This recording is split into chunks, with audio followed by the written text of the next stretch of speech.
আসসালামু আলাইকুম ওয়া রাহমাতুল্লাহি ওয়া বারাকাতুহু। আশা করি আপনারা সবাই ভালো আছেন। আপনাদের যে কথা দিয়েছিলাম যে আজকে স্পেশালি কোমর ব্যথা রোগীদের এই মুহূর্তে হোম কোয়ারেন্টাইন অবস্থায় বাসায় কি করবেন, যারা কোমর ব্যথায় ভুগছেন নতুন করে হোক বা দীর্ঘদিনে হোক, কিছু ভিডিও এক্সারসাইজ সেটা নিয়ে আমি ইতিপূর্বে লাইভে বলেছিলাম। সেই এক্সারসাইজ নিয়ম কানুন, বাসায় কি করবেন, কিভাবে কি করা উচিত, কি কি এক্সারসাইজ করবেন, আশা করি ভিডিওটি ধৈর্য সহকারে দেখবেন এবং খুব মনোযোগ সহকারে খেয়াল করবেন যে কিভাবে কি করা উচিত এবং এক্সারসাইজ কিভাবে করবেন সেটা মনোযোগ সহকারে দেখবেন। ভিডিওটি শেয়ার দিবেন, আপনাদের টাইমলাইনে রেখে দিবেন, যারা কোমর ব্যথা ভুগছেন তাদেরকে শেয়ার করে দিবেন। তো আমার সাথে আমার অ্যাসিস্ট্যান্ট আছে, যিনি আপনাদেরকে আমি ডেমনস্ট্রেশন করে ওনার মাধ্যমে দেখাচ্ছি। প্রথমত, যারা কোমর ব্যথায় ভুগছেন বা সবাই বলবো যত পৃথিবীতে লোক আছে, পৃথিবীতে পর্যন্ত যারা অ্যাডাল্ট বয়স হয়ে গিয়েছে 18 উপরে, বিছানায় কিভাবে শুইতে যাবেন, বিছানা থেকে কিভাবে উঠবেন, এই নিয়মটা জানতে হবে। এটা আগে আমি দেখাই, না হলে কিন্তু কোমর ব্যথা সবার হবে। আসেন, বিছানায় কিভাবে শুইবেন। প্রথমত বিছানার কিনারে এসে বসবেন, এটা আপনার বিছানা।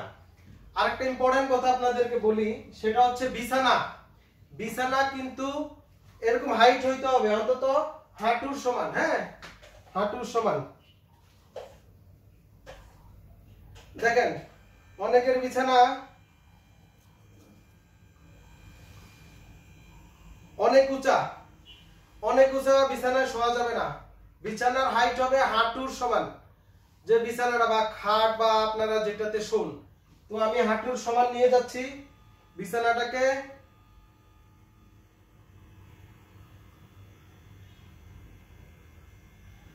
মোটামুটি হাইটে চলে আসছে, ঠিক আছে না? হ্যাঁ, তাহলে আপনার বিছানা এটা হচ্ছে আদর্শ উঁচা বিছানা। আমরা খাট বা যে কোনো উঁচা জায়গায় শুইতে পারেন, খাটে হোক বা আপনার তৈরি যে কোনো বিছানা আপনি শুতে পারেন, কিন্তু ফ্লোরিং করা যাবে না। খুবই ক্লিয়ার কথা, ফ্লোরিং করলে কোমর ব্যথা হবে। ফ্লোরিং কোনো আইডিয়াল বিছানা না। এরকম উঁচা অন্তত হাঁটুর সমান উচ্চতার কোনো সারফেস আপনার মতো বানিয়ে নেবেন এবং সেটা অবশ্যই সব সমান হবে। তাহলে আপনার বিছানার কিনারে বসলেন। এখন শুইবেন কিভাবে, আমরা শোয়া এবং উঠা দুইটা জিনিস আগে দেখাচ্ছি। শোন, একদিকে কাত হয়ে শুয়ে পড়বেন, আস্তে আস্তে এট এ টাইমে শুয়ে পড়েন। শোন, হয়নি আবার উঠে। হ্যাঁ, কাতে আস্তে আস্তে শোন, কাতে শো, পা উঠে দাও। হ্যাঁ, পা উঠাও, শো। হ্যাঁ, শো, আগে কাতে শো। এইভাবে আপনারা কাতে আগে শুইবেন, তারপরে চিত হবেন। চিত। হ্যাঁ, বুঝতে পেরেছেন? আবার আমি দেখাচ্ছি। এখন এই বিছানা থেকে উঠবেন কিভাবে। আপনি শুয়ে আছেন, বিছানা থেকে উঠবেন কিভাবে। এবার দাঁড়া, এভাবে উঠো। হ্যাঁ, এইভাবে উঠা যাবে না, সম্পূর্ণ নিষেধ। আবার উঠো। ভুল উঠা দেখাচ্ছি, ভুল উঠা। এবার কারেকশন, কিভাবে উঠবেন। কাত হইবেন আগে, হয় ডানে বা বামে। ডানে কাত। হ্যাঁ, এবার হাতের উপর ভর দিয়ে উঠো, পা নামিয়ে দাও কিনারে। এই দেখেছেন? আবার শোয়া দেখাও, কাতে এসো, হাতের উপর ভর দাও, পা উঠে দাও। এট এ টাইমে শুইবা, কাতে এসো। হ্যাঁ, তারপরে আপনি চিত হয়ে শুইতে পারেন। তাইলে বিছানা শোয়া উঠার নিয়মটা আপনারা দেখলেন যে ডাইরেক্ট শোয়া, যেমন আবার যাও তো, কাতে উঠো। হ্যাঁ, বসো। ডাইরেক্ট শোয়া কেমন, যেমন ডাইরেক্ট শুয়ে পড়ো। এইভাবে শোয়া যাবে না, ক্রস। শুইতে হলে আগে বিছানার কিনারে বসবেন, তারপরে কাতে আস্তে আস্তে শুইবেন। তারপরে আপনি চিত হয়ে শুইতে পারেন, প্রয়োজনে উপরে হয়েও শুইতে পারেন, নো প্রবলেম। উপরে এসো, আরামে শো। এই উপরে হয়েও শোয়া যাবে, কোনো সমস্যা নেই। দরকার হলে আপনি উপরে শোন, চিত হয়ে শোন, কাতে শোন, কিন্তু বিছানা থেকে উঠতে গেলে এবং শুইতে গেলে আপনাকে আইদার রাইট অর লেফট, এইভাবে আপনাকে শুইতে হবে। তাহলে নাম্বার 1 নিয়ম কানুন আপনাকে দেখালাম আপনাদেরকে, এবং নাম্বার 2 দুইটা দেখালাম। একটা হচ্ছে অবশ্যই উঁচা কোনো খাটে শুইতে হবে, দ্বিতীয়ত শোয়া ওঠার সময় কাত হয়ে শুইতে হবে, কাত হয়ে উঠতে হবে। এখন আসেন কোমর ব্যথার যে এক্সারসাইজগুলো আমি বলেছি সেগুলো দেখাবো। প্রথম কথা আসেন কোমর ব্যথার কারণ কি। 95% হচ্ছে মেকানিক্যাল, ডিস্কের সমস্যা। এই কোমরে মেরুদণ্ডের ডিস্ক প্রলাপস হয়, মেরুদণ্ডে সরে যায় এগুলা। তারপরে বয়সজনিত হাড় ক্ষয় রোগ, তারপরে মহিলাদের বিভিন্ন স্ত্রী রোগজনিত সমস্যা কোমর ব্যথা হতে পারে, তারপরে অন্য কোনো ইনফ্লামেটরি ডিজিজ থেকে কোমর ব্যথা হতে পারে, অনেক কারণ। তো আমি আজকে আপনাদের কমন কিছু কারণের এক্সারসাইজ চিকিৎসা দেখাবো। প্রথমত হচ্ছে মেকানিক্যাল, যেটা আমরা বলি ডিস্ক প্রলাপস যদি হয়, বা কোমরে পিএলআইডি যদি হয়, বা সায়াটিকা বাত যদি হয়, সেই ক্ষেত্রে যে কোমর ব্যথার যে এক্সারসাইজটা করবেন, এবং এই এক্সারসাইজটা যাদের কোমর ব্যথা ডায়াগনোসিস হয় নাই এখনো, মানে আপনি এখনো জানেন না কেন হচ্ছে, তারাও করতে পারবেন, কোনো অসুবিধা নেই। অথবা যারা এখন বাসায় আছেন, মা বোনেরা, মেয়েরা, ছেলেরা, বাবারা, মারা, যারা বাসায় এখন আছেন, চাচা জেঠি, সবাই এই কমন এক্সারসাইজটা করতে পারবেন, কোনো সমস্যা নাই। সেটা হচ্ছে ব্যাক মাসেল স্ট্রেংথেনিং এক্সারসাইজ, এবং এটারে অনেক ভাবে আমরা করতে পারি। আমি একটু আমার বিছানাটা উঠাইতে হবে বুঝানোর জন্য, আপনারা দেখতে থাকেন।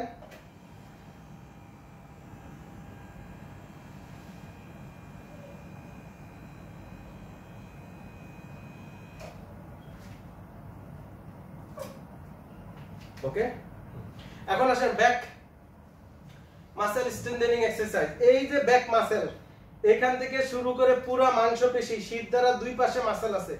এই মাসেলগুলো আমাদেরকে, যে আমি দাঁড়িয়ে আছি, ধরে রাখছে। এই মাসেলগুলো উইক হয়ে গেলে কোমরে ব্যথা হয়, পিঠে ব্যথা হয়। তো মাসেলগুলোকে আমাদের স্ট্রেংথেন করতে হবে, এবং কোমরে ব্যথার এটা একটা আদর্শ এক্সারসাইজ। তো স্ট্রেংথেন করতে গেলে আমাকে আর একটু উঠাইতে হবে। গুড। তাহলে ব্যাক মাসেল স্ট্রেংথেনিং এক্সারসাইজ, এবং অনেকগুলো ভাবে করা যায়। প্রথমত আপনারা চেষ্টা করবেন যে অ্যাডভান্স এক্সারসাইজটা করা। কিভাবে?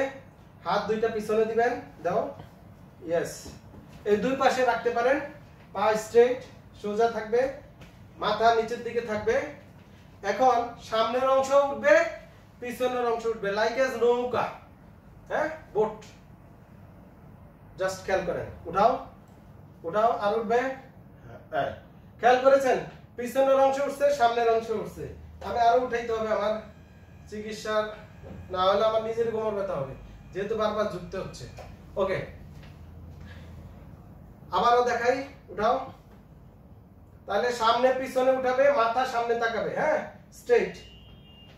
এইভাবে আপনি 5 সেকেন্ড, 10 সেকেন্ড, 15 সেকেন্ড যতক্ষণ ধরে রাখতে পারবেন ধরে রাখবেন, দেন ছেড়ে দিবেন। কুল, কুল, রিল্যাক্স, রিল্যাক্স, ফুল রিল্যাক্স, কুল। খুব টেনশনে থাকবেন না। একটা এক্সারসাইজ করেন, 5-10 সেকেন্ড ধরে রাখেন, দেন ছেড়ে দেন। কয়েক সেকেন্ড রিল্যাক্স হন, রেস্ট নেন, দেন अगेन উঠাও, ছেড়ে দাও। তাহলে এই এক্সারসাইজটা আপনারা সকালে, দুপুরে, রাতে 3 বেলা 10 থেকে 15 বার, 5 বার হোক, 10 বার হোক, 15 বার, according to your body abilities, আপনি যতক্ষণ পারেন এটা 3 বার করে করবেন। 5 বার, 10 বার, 15 বার। এটা করতে গিয়ে যদি না পারেন, এখন আসেন মডিফিকেশন। আমি এখন মডিফিকেশন করব। যারা এটা করতে পারবে না তাদের জন্য দ্বিতীয় অপশন, হাত দুইটা সামনে নাও, এখানে রাখো, হ্যাঁ, শুধু সামনে অংশ উঠবে, হ্যাঁ। দ্বিতীয় অংশ, এই হাতের দুই হাতে প্রেসার দিয়ে, মানে ভর রেখে সামনের অংশ উঠাবে। উঠান, উঠাও, উঠাও, হ্যাঁ, এলবো সোজা হয়ে যাবে, ইয়েস, হোল্ড, সামনে তাকাও, আরো, হ্যাঁ, ওকে। খেয়াল করেছেন? যারা আগেরটা পারেন না, এটা করবেন। আস্তে ছেড়ে দাও, বডি পুরো লাগিয়ে দাও, হ্যাঁ, লাগিয়ে দাও, পুরা পুরা ছেড়ে দাও, হ্যাঁ, আবার উঠাও, উঠাও, উঠাও, উঠাও, উঠাও, উঠাও, উঠাও। এটা সেম 3 বেলা 10-15 বার, 20 বার, বেশি করা যাবে না।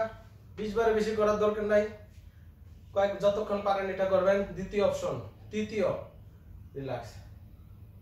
এটা ইজি, এটা সবাই করতে পারবে। তৃতীয়, হাত দুটো পিছনে নাও, হ্যাঁ, একটা একটা করে পা উঠানো পিছনে, বাম পা, ডান পা, উঠাও, বাম পা উঠাও, ইয়েস, এই পিছনে উঠানো, একটা একটা করে, একই 10-15 সেকেন্ড ধরে রাখবা, ধরে রাখো, ছেড়ে দাও, রিল্যাক্স। আবার এটা, হ্যাঁ,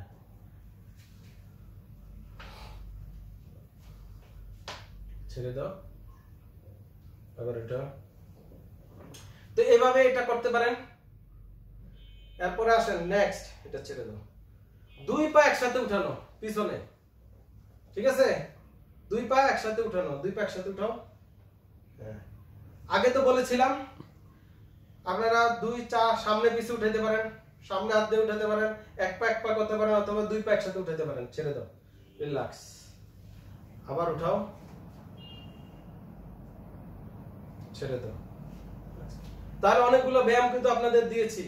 এই এক্সারসাইজগুলা বাসায় 3 বেলা 2 বেলা অন্তত 1 বেলা, সর্বনিম্ন 1 বেলা, সর্বোচ্চ 3 বেলা, বেলা সকালে, দুপুরে, রাতে, বা আপনার মতো করে ভাগ করে নেবেন 8 ঘন্টা পর পর, অথবা 24 ঘন্টা একবার, অথবা 24 ঘন্টা 2 বার করতে পারেন। আজকে কিন্তু অনেক ব্যায়াম দেখাবো, একটু মনোযোগ সহকারে খেয়াল করেন। তাহলে যাদের স্পন্ডাইল, পিএলআইডি, ডিস্ক প্রলাপস বা সায়াটিকা, তারা এই ব্যায়ামগুলা বাসায় করতে পারেন। আরেকটা কথা, যে ব্যায়ামগুলো আমি দেখাচ্ছিলাম এর ভিতরে কোনো ব্যায়াম যদি আপনাদের করতে ব্যথা বেড়ে যায়, অসুবিধা হয়, ডোন্ট ডু দিস, সে ব্যায়াম করা যাবে না। ক্লিয়ার? তাহলে এগুলো হচ্ছে অল আর ব্যাক স্ট্রেংথেনিং এক্সারসাইজেস। আমরা যখন হাসপাতালে রোগী রাখি এই ব্যায়ামগুলোই করি, কিন্তু আরো অ্যাডভান্স আমরা সেই ক্ষেত্রে ব্যায়ামগুলোকে রেজিস্টার দেই। থেরাপিস্ট যারা আছে, রিহ্যাবিলিটেশন স্পেশালিস্ট, অ্যাসিস্ট্যান্ট, তারা কিন্তু রেজিস্টার দেয়। তো সেটা আপনাদের শিখানোর কিছু নেই, সেটা হাসপাতাল ছাড়া সম্ভব না, সেটা আমাদের নিজেদের কাজ নিজেদেরই করতে হয়। এই যে ওনারা আছে, ওরা খুবই ট্রেন্ড, এগুলা সবাই জানে, আমরা পড়ালেখা করে আসতে হয়েছে সেটা পরে। কিন্তু এখন আপনাদের হোম এক্সারসাইজগুলো দেখাচ্ছি শুধুমাত্র, যেগুলো বাসায় আপনারা করবেন। যারা ভুলে গিয়েছেন বা বুঝতে অসুবিধা, তারা আবার ভিডিওটা রিপিট টেনে দেখবেন, তাহলে বুঝতে সুবিধা হবে।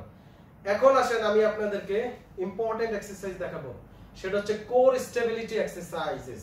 সেই এক্সারসাইজটা হচ্ছে কি, যাদের পুরো পিঠে ব্যথা করে, ঘাড় ব্যথাও আছে, কোমর ব্যথাও আছে, পিঠেও ব্যথা আছে, তারপরে আপনার কোমরে টেনে ধরে, ঘাড়ের মাংস টেনে ধরে, হাতের মাংস টেনে ধরে, শক্তি কম পান, দুর্বল বেশি, কনফিডেন্স কম, হতাশায় থাকেন, তারা এই এক্সারসাইজটি করবেন। সেটা হচ্ছে কোর স্টেবিলিটি এক্সারসাইজেস। এবং এটার অনেক হাজারো টাইপ আছে। ওয়ার্ল্ডের যত স্পেশালিস্টরা আছে যারা রিসার্চ করে এক্সারসাইজ নিয়ে, তারা আরো, তাদের কাছে আরো অনেক ডাটা আছে। আমি শুধু আপনাদেরকে কিছু বেসিক জিনিস দেখাচ্ছি। তো প্রথমত আপনাকে এভাবে উপরে শুয়ে পড়তে হবে, শুয়ে আস্তে আস্তে ক্যাট স্টাইলে যেতে হবে, বিড়ালের মতো। বিড়াল কিভাবে থাকে, বা বাঘ, বিড়াল বা বাঘ, বাঘ স্টাইলে যেতে হবে। বাঘের 4টা হাত পা আছে, সামনে 2টা পিছে 2টা, বিড়ালেরও সামনে 2টা পিছে 2টা। যাও ক্যাট স্টাইলে। ইয়েস, আশা করি ভিডিওটা আপনারা দেখতে পাচ্ছেন। পা 2টা একটু ফাঁকা থাকতে হবে, পা 2টা হাঁটুর মধ্যে ভর দিয়ে ফাঁকা, হাত 2টা ফাঁকা, এই একটা পার্ট। দেখেন ও কিন্তু লাইক এস বিড়ালের মতোই এখন আছে, সামনে তাকাইতে হবে, স্ট্রেট, মেরুদণ্ড সোজা। এটা যদি ভুল করেন তাহলে কিন্তু কোমর ব্যথা উল্টো বেড়ে যাবে, পিঠের ব্যথা। খেয়াল করেন ভিডিওটি আমি একটু নিচে নামিয়ে দেই, তাহলে আপনাদের বুঝতে সুবিধা হবে।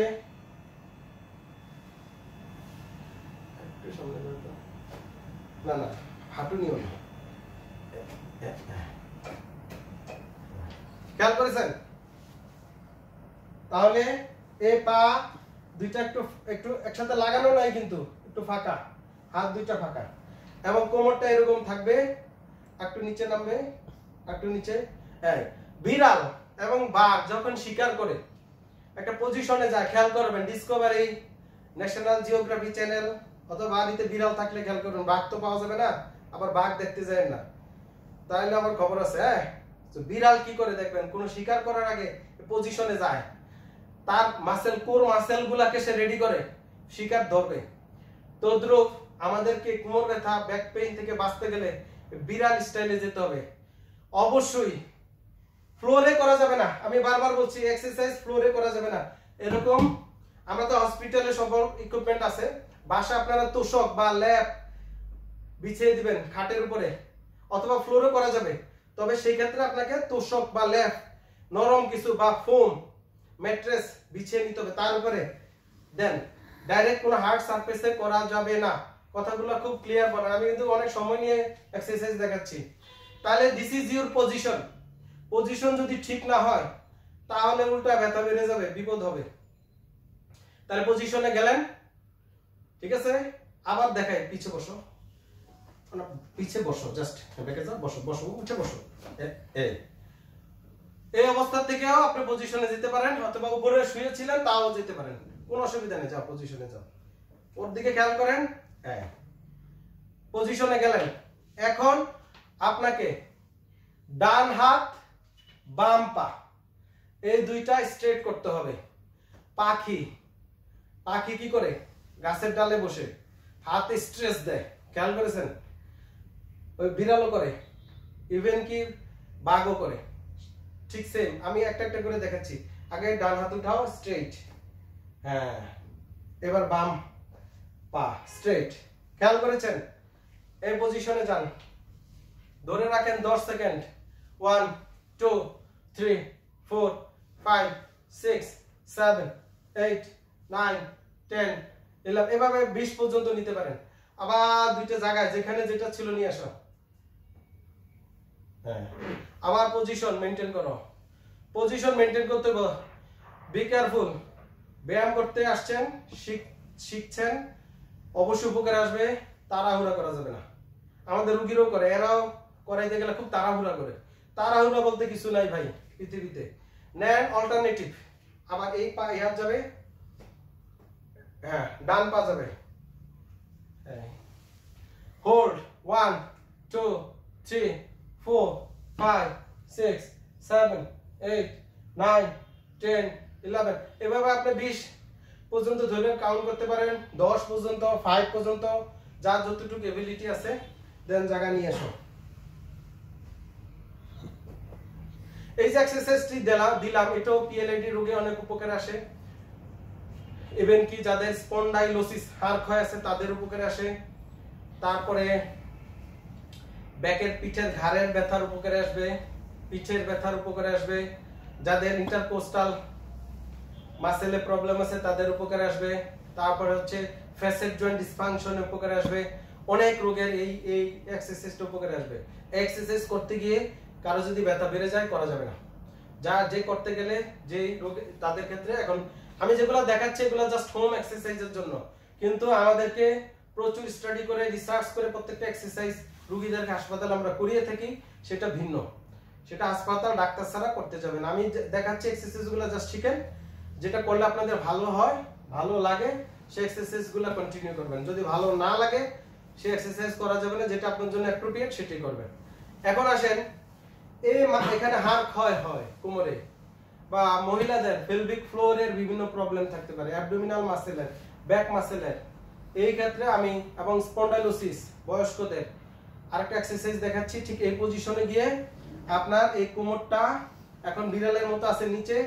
বিড়াল দেখবেন যখন সে শিকার করে কোমরটা আঁকা বাঁকা করে, বাঘও করে, দেখবেন একটা ঢেউ খেলায়, মাসেল গুলাকে সে প্রিপেয়ার করে, স্ট্রেংথেন করে, হ্যাঁ স্ট্রেসিং করে টু ক্যাচ দ্য অবজেক্ট, তার যাকে সে শিকার করবে। তো এই এক্সারসাইজ গুলো আমাদের বাসায় করতে হবে। সেটা হচ্ছে এই পজিশনে গিয়ে কোমরটা উঠানো, পেটটা উপর উঠাও, এই দেখেন, খেয়াল করেছেন? আবার নামাও, নামাও। হ্যাঁ, গুড। এটা যদি নিজে নিজে না পারেন কারোর হেল্প নেবেন, অথবা আপনি আরেকজনকে যখন করাবেন বলবেন, হাতে একটু টাচ দিবেন, তাহলে ইজি। আবার উঠানে পেটে দিয়ে আমি দিলাম, হ্যাঁ, আবার নামাও। এই মানে স্পাইনটাকে আপনি একবার উঠাইলেন, কোমরটা আবার নামালেন, আবার উঠানো, আবার নামালেন। এটা এক প্রকার মোবিলাইজিং এক্সারসাইজেস, স্পাইনাল মোবিলাইজিং। আবার উঠান, আবার নামাও, আবার উঠাও, আবার নামাও। যাদের কোর মাসেল প্রবলেম আছে, যাদের লোয়ার অ্যাবডোমেনে পেইন হয়, কোমর ব্যথা আছে, তাদের এই এক্সারসাইজটা খুবই কাজে আসবে ইনশাআল্লাহ। এই এক্সারসাইজগুলো আপাতত করতে থাকেন। আবার এগেইন আমি আবার নতুন এক্সারসাইজ নিয়ে আসব। ততক্ষণ সবাই ভালো থাকেন, এক্সারসাইজটি শেয়ার করে দিবেন, আমাদের জন্য দোয়া করবেন। আসসালামু আলাইকুম ওয়া রাহমাতুল্লাহি ওয়া বারাকাতুহু।